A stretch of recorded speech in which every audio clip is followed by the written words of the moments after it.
Hello, I am the storyteller, and welcome to my channel.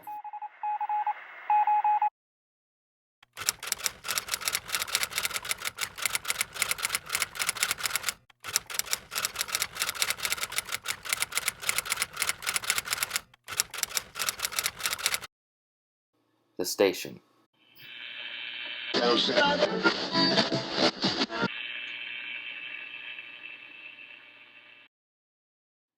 Date: December 19th, 2015. It has been about 5 years since the incident in the Rocky Mountains. The incident of the weather station that has been passed over by news outlets and the media. Completely ignored, or as some speculated, intentionally hidden from the public. I assume that the government had its part to play in the affair, although that is more mere speculation on my part. I have no proof of any kind, save what I had experienced and seen as the primary witness. The only ones that might still remember that chilling time are probably only the locals of the nearby town of North Star, Montana. Though they might not know what happened, they whisper in hushed tones of the strange military-like vehicles, along with unusual military personnel, who had passed through their town to reach the weather station that was still about 23 miles away, give or take, deep in the National Forest of Fremont. My hands are still trembling as I am typing this down. I propose to whomever the one is reading my account, to what is my purpose of writing this down and sharing it to the internet? To be honest, I don't care if anyone were to believe me or not, because I am unsure of myself when I was found by the rescue team, if I was going through some sort of feverish death dream, or from what I remembered happened. Needless to say, I am doing this for myself to confront my past. Also, out of partial curiosity to see if anyone else has shared a similar experience of something that can't easily be explained. Now, it was December 19th, 2010, exactly 5 years to the day that I am typing this. I used to work as a forest ranger for Fremont National Forest. I was responsible for patrolling the forest, along with responding to any reported suspicious activity. I had just gotten done with my patrol and was taking a break in the ranger station, which was a little cabin in the vast sea of trees and snow. I was pouring myself some coffee, getting prepared to hunker down for the night, because a wicked snowstorm was starting to brew. Suddenly, my radio station started to pick up a signal. I quickly began to tune in on it to hear the message. "Hello?" The voice crackled on the other end. "Is this the ranger station?" "Yes, this is Ranger James Ackert. Who am I speaking to?" I answered. "Yeah, this is John Rockwell from the weather station. I am calling in because I'm getting concerned for one of my coworkers." "What seems to be the problem?" "Yeah, as you probably heard, a snowstorm is starting to roll in, and Amy Daniels hasn't shown up yet. I even tried calling her, but she hasn't picked up the phone, so I'm worried if something has happened to her." "Okay, I'll go check for her." "Thank you, sir. She usually takes the Old Pine Road to get up here. She drives a red Jeep." "Alright, I'll keep you up to date about anything. Stay on Channel 4. I finished saying as I got up from my swivel chair and gathered my gear. I exited the cabin and made my way to my truck quickly because the bitter cold air was gnawing at my body. I got in hastily, shutting the truck door, then proceeded straight away to turn on the heater. Fortunately, the engine was still warm, which meant I could leave right away. I couldn't help to stop for a second to see the foreboding dark clouds coming in from the north. The wind was starting to pick up, carrying the snow with it. The scene was quite ominous, which sent a shiver through my body. "I have to quickly find her," I thought to myself, as I then shifted my truck into gear and drove off. Unfortunately, by the time I had reached the Old Pine Road, the snowstorm struck down with a mighty hammerfall of force. A thick curtain of snow swirled around my truck as the wind bashed unmercifully against it. I was now forced to slow down and turn on my brights. Even with those on, I could barely see in front of me but a few yards at a time. The rest of the landscape around me had now become nothing more than some ghostly mirage. Despite these things, I kept pressing forward in unknown certainty of what might have happened to Miss Daniels. I figured it was now only a matter of time before something horrible could happen to her in this weather. It was then that I could roughly guess about 40 or so minutes into the drive that my lights captured a slight red reflection in the distance, off to the side of the road, in a ditch. It was confirmed to be the red Jeep once it pulled up right behind it. I quickly notified Mr. Rockwell and told him I will call him back after I searched around the area. I clumsily got out of my truck after being blasted with the hollering and whipping wind. I slammed the truck door shut and pulled out my flashlight, flicking it on. I hurried over and down into the ditch, but being careful not to slip. Upon closer inspection, I was shocked to see that the driver's side door was ripped away. Also, the front of the Jeep was completely decimated. What even more alarmed me was a good amount of blood splatter on the windows and some ripped articles of clothing. I quickly drew out my pistol, just in case if I had to fend off a bear. I searched around the Jeep for any bear tracks. However, I only got half impressions of a set of tracks that looked nothing at all like bear paw prints. I had to blink a couple of times to make sure what I was seeing. The track impressions that appeared seemed to resemble something bipedal, like humans' footprints, except these were much larger and appeared to be a bit more rounder, including huge impressions of claws at the end of each toe. That's when I heard it. A piercing howl of unnatural feeling sliced through the air. I admit, at that moment, my body grew stiff, and suddenly any warmth that I had escaped from me. The howl burst forth again, but this time I scrambled out of the ditch and ran to my truck.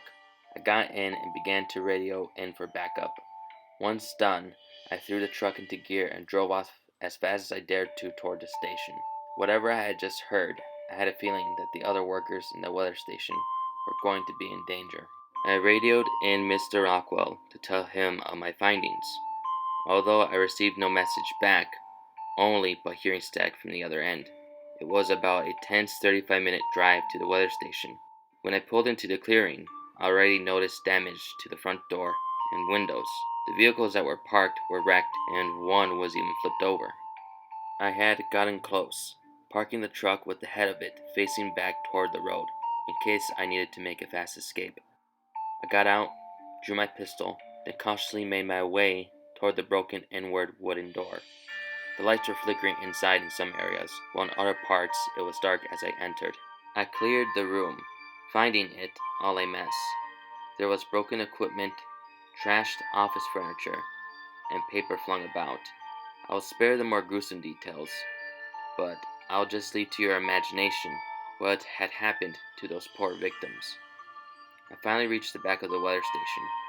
That was when I saw it. It was feasting away to its heart's delight on one of the workers. It was hunched over with its back toward me, not giving me any mind. It was head to toe covered in ragged white fur, now stained with red splotches, while two noticeably pointed ears, likened to that of a wolf, protruded from its head.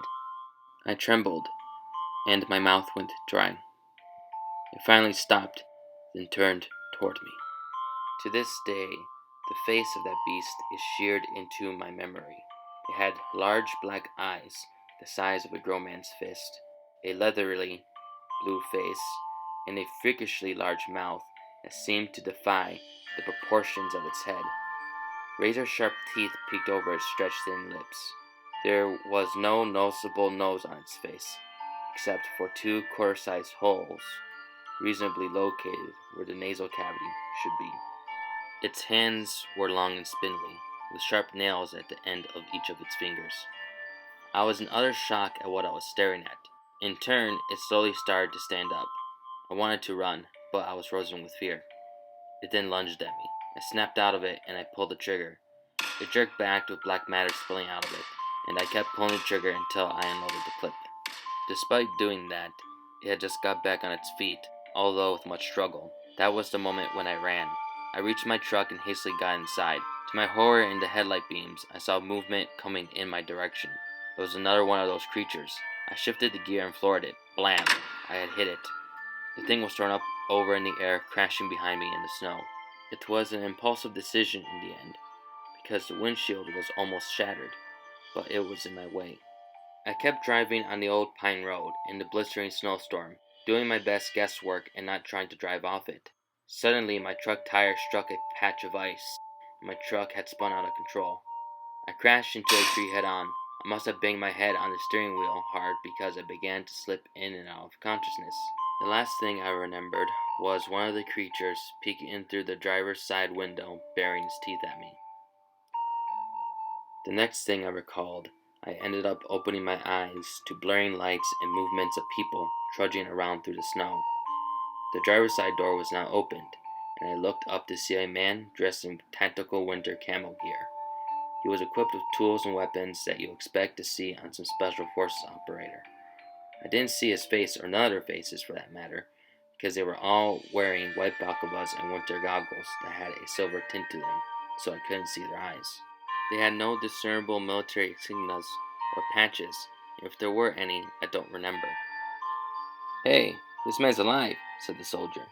"Here, let me help you," in which I staggered hazily out as I put my arm around his upper back for support as he did the same to help me stand. I noticed a black blood-like matter splattered on the side of my truck and a tarp placed over the unmoving form of the creature. They must have killed it, I thought to myself, as I was then escorted into a Humvee. Before the soldier closed the door on me, after he helped me in, he said to the other soldier that was the driver, "Okay, make sure this ranger gets to the infirmary tent." To which in response the other nodded and said, "Good luck with your hunt." To which the other one that brought me closed the door and went about his business. The vehicle that I was in rumbled away from the group of people, and I was enveloped with darkness. Finally, after a good several minutes, did I gain the courage to ask, "Who are you guys?" I was not met right away with a response, but I figured he must have been thinking carefully about what words he was going to use. Look, unfortunately, I can't say much, but what I can tell you is that we are the guys that they send to go take care of situations like this. "So, do you work for the government?" I questioned. "I am sorry, sir, but I can't tell you any more than that, nor what we've been sent to hunt down.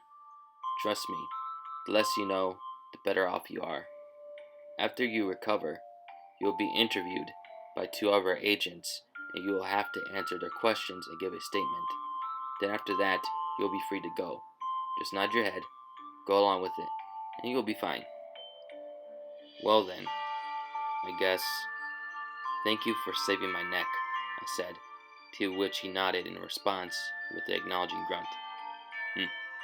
Yeah, I'm just glad that we were able to save somebody for once." Then that was it.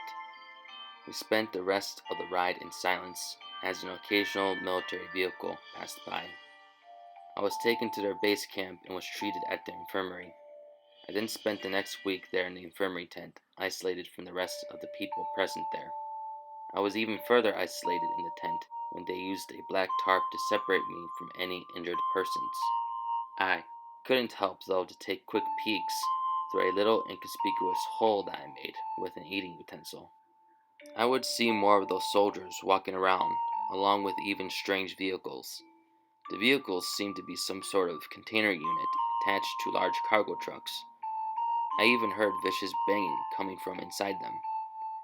I assumed they managed to catch some of those creatures alive. Then, at the end of the week, the storm had ended. No sooner, a day after that, I was eventually interviewed by two agents dressed up in typical government agent attire. Although they weren't rude by any means. On the other hand, they were very stern. I was drilled for a whole day of questions that ran along the lines of, "Who are you? What did you see? And what were the events that transpired until they found me?" They had kept this up until they were satisfied that I had told them everything, although I was able not to tip them off of the other things I saw from the hole that I had made. However, as I was forced to remember the memories of the event, my mind faced the harsh idea of trying to process it. In doing so, I began to feel my mind ready to break as my emotions of the ordeal began to well up. The feelings of horror and dread were rekindled, and finally, when I finished my story, my mind broke. I couldn't reason at all what I had just experienced, so I was then sent to a mental institution for about a year for my trauma. Until I was stable enough, after a mix of medication and therapy, I was released. Despite their help, though, these memories of mine still haunt me. I still wake up in the middle of the night, cold sweats, and when the wind blows hard, those feelings of fright grip me again. Here I am now, no longer a forest ranger, and I live and work in the city. I still like to hike through the forest though, but I never spend too long in them, or go too far in. I don't know what you think or whether you believe or not. However, one thing is for sure, there are things out there, beyond the outer reaches of civilization. Things that lurk in the shadows and prey on unsuspecting victims. Things beyond explanation, but nevertheless very real. Something is out there.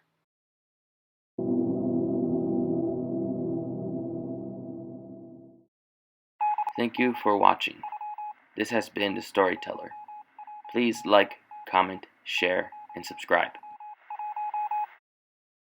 I would like to give a special thanks to the YouTube channel creators named Fantasy and World Music by the Fidgeters for allowing me to use their lovely composed piece, Arctic Breath, for the background music of this narration video. Please check out their channel if you would like, and even subscribe to them too. Link in the description below. Hi there. If you are interested, please check out my Wattpad page. There you will find a written version of my stories in case you prefer to read it rather than hear it. Please leave comments there too. If you choose, share my page and follow me. I would be very grateful if you do. I also have a Buy Me a Coffee page, so if you would like, you can support me by buying me a cup of tea. Any little support means a whole lot to me, because that means I can pursue what I love to do, which is to make and tell stories. Links to both of my Wattpad and Buy Me a Coffee pages will be provided in the description below. Again, this has been The Storyteller, and thank you for listening.